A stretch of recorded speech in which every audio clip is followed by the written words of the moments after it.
1958 সাল নানা চ্যালেঞ্জ আর অগণিত সম্ভাবনার সন্ধিক্ষণে দাঁড়িয়েছিল বাংলাদেশ।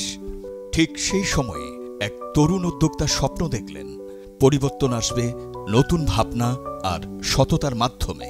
তিনি ছিলেন স্যামসন এইচ চৌধুরী, যার হাত ধরে জন্ম নেয় স্কয়ার গ্রুপ। 1925 সালের 25 সেপ্টেম্বর গোপালগঞ্জের আড়ুয়াকান্দি গ্রামে জন্মগ্রহণ করেন। তার পিতার নাম ইয়াকুব হোসেন চৌধুরী, মায়ের নাম লতিকা চৌধুরী। 5 ভাই 1 বোনের মধ্যে তিনি ছিলেন সবার বড়। শৈশব থেকেই তিনি ছিলেন শৃঙ্খলাবদ্ধ, সৎ আর পরিশ্রমী। 1958 সালে 4 বন্ধু এবং অল্প কয়েকজন সহকর্মীকে নিয়ে তিনি শুরু করলেন নতুন এক যাত্রা। জন্ম নিল স্কয়ার ফার্মাসিউটিক্যালস। যখন আমি প্রথম শুরু করেছিলাম তখন কিন্তু এটার নাম স্কয়ার ছিল না, এটার নাম তখন ইসন্স ছিল। আমার বাবার নাম ছিল ইয়াকুব হোসেন চৌধুরী, সেই জন্য ইসন্স দিয়ে আমি এটাকে প্রথম শুরু করি।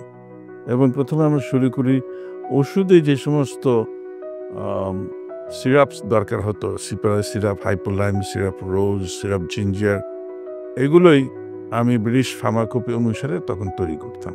এইভাবে আমি 2 বছর এটা চালু করি এবং যখন দেখলাম যে এটার একটা চাহিদা আছে, প্রসার আছে, এবং আগে আমি বলেছি যে আমার দোকানে ডক্টর রশিদ বসতো, তখন আমি তার সঙ্গে আলাপ করলাম যে পাবনাতে তখন এডজুক নামে একটা ফার্মাসিউটিক্যাল কোম্পানি ছিল, যে ওরা যদি পারে আমরা কেন পারবো না, তো আমাদেরও একটা আমরা চালু করতে পারি।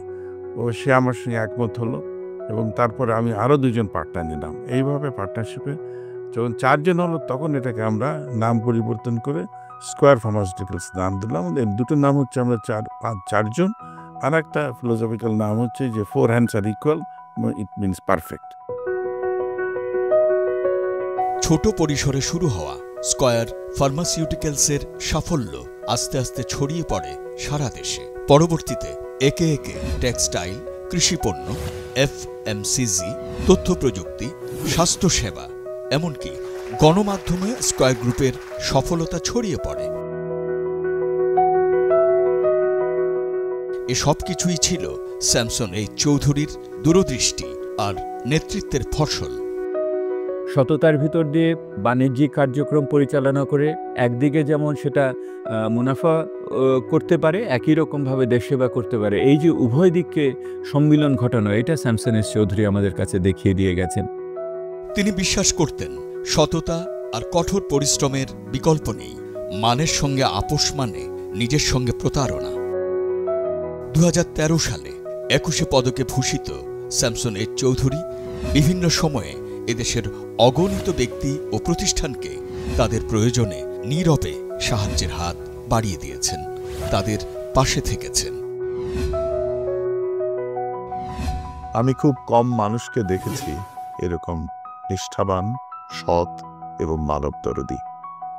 তিনি অনেক প্রতিষ্ঠানে দান করেছেন, সামাজিক সাংস্কৃতিক প্রতিষ্ঠানে, কিন্তু কখনো তেমনভাবে প্রকাশ করেননি, নীরবেই করে গেছেন। কারণ তিনি ওই যে দানের মধ্য দিয়ে নিজেকে জাহির করবার কাজে তিনি বিশ্বাস করতেন না।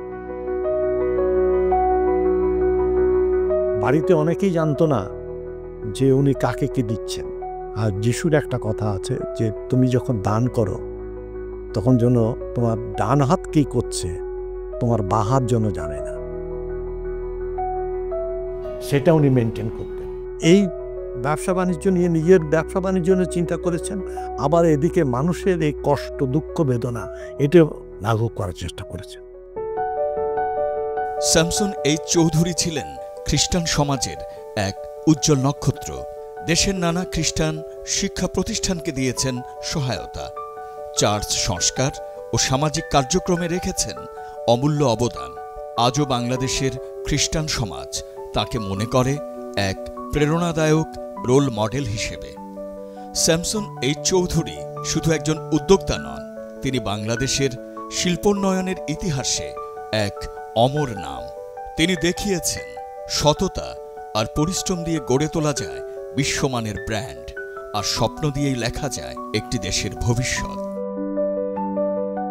পরবর্তী প্রজন্মের কাছে আমি এটাই বলতে চাই যে তারা যদি অধৈর্য হন তাহলে কিছু হবে না। যে কোনো কিছু বিষয়ে সাকসেসফুল বা কোনো কিছু বিষয়ে কৃতকার্যতা অর্জন করতে হলে পরে যথেষ্ট ধৈর্য থাকতে হবে, একটা অধ্যাবসায় থাকতে হবে এবং স্ট্রং ডিটারমিনেশন থাকতে হবে। If you stop will be run over. তো আমাদের কর্মজীবনটাই সেরকম যে আমি যদি থেমে যাই তাহলে পরে কেউ আমাকে অতিক্রম করে চলে যাবে, আমি তখন পিছিয়ে পড়বো আর থাকতে পারবো না, আমার আর কোনো স্থান নাই। তো আমাকে এমনভাবে চলতে হবে যেন আমাকে কোনো সময় থামতে না হয়। আমাকে সেই দৃঢ়তার মানসিক মনোবল থাকতে হবে। নলেজ বেস সব কিছু হতে পারে। এই শূন্যের মধ্যে কি বলে অন্ধকারে হাতালে কিছু হবে না। একজন সফল শিল্পোদ্যোক্তা ও মানবতাবাদী স্যামসন এইচ চৌধুরীর জন্মশতবর্ষে তাঁর প্রতি আমাদের গভীর শ্রদ্ধা।